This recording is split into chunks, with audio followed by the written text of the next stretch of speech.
Hi everyone, my name is Amitesh and we're going to talk about a quick question that can come up a lot in high school or tricky math problems, which is you have this expression here which is the square root of 4 plus 2 root 3 minus root 3, and the question is this a rational or an irrational number?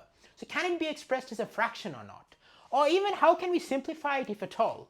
So basically it looks like it's an irrational number at first glance because you've got so many square roots here, but actually it turns out to be quite deceptive. And here's a trick, okay? So here's something to look for.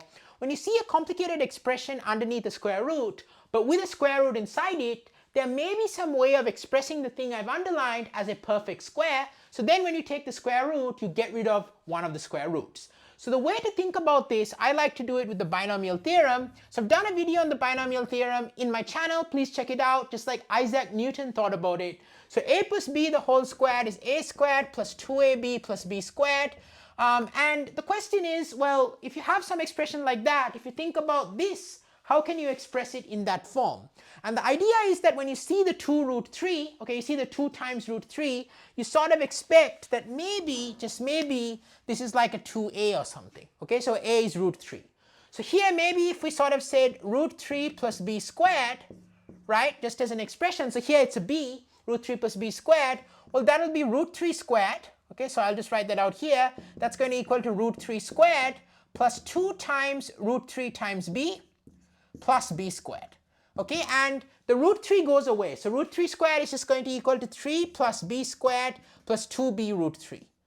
Okay, so this is something to think about, that these kinds of expressions that are perfect squares have a root 3 term in them. And now, well, you've got 4 plus 2 root 3, and you've got 3 plus b squared and 2b root 3.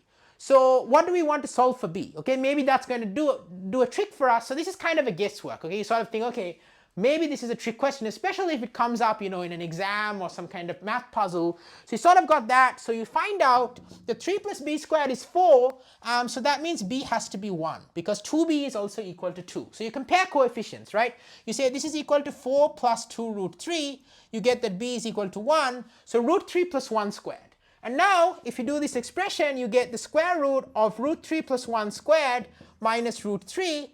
And of course now you can get rid of one of the square roots. So square root of root 3 plus 1 squared is going to equal to square root of 3 plus 1 minus square root of 3, which is just going to equal to 1. So the root 3's cancel, and actually it's not just a rational number, it's the most famous rational number other than 0 maybe, which is 1.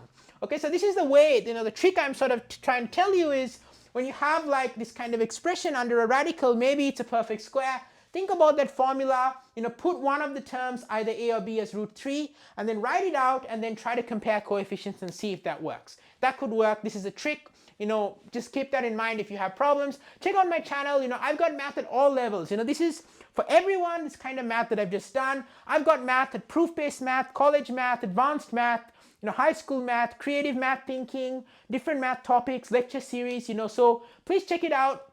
You know, I have a lot of experience with math. You know, I've done my PhD in math at Princeton. I've received a university-wide faculty teaching award at Princeton as well. I'm a research mathematician. I think about math research and trying to solve unsolved problems all the time. And I'm trying to bring my sort of creative thinking and the way of like looking at math even to basic math topics like this. So if that sounds appealing to you, elite math education delivered straight to your room, check out my channel, subscribe, like, share with friends and family because it's math at all levels. And I'm super excited to see you in the next video. Please take care and I wish you all the best.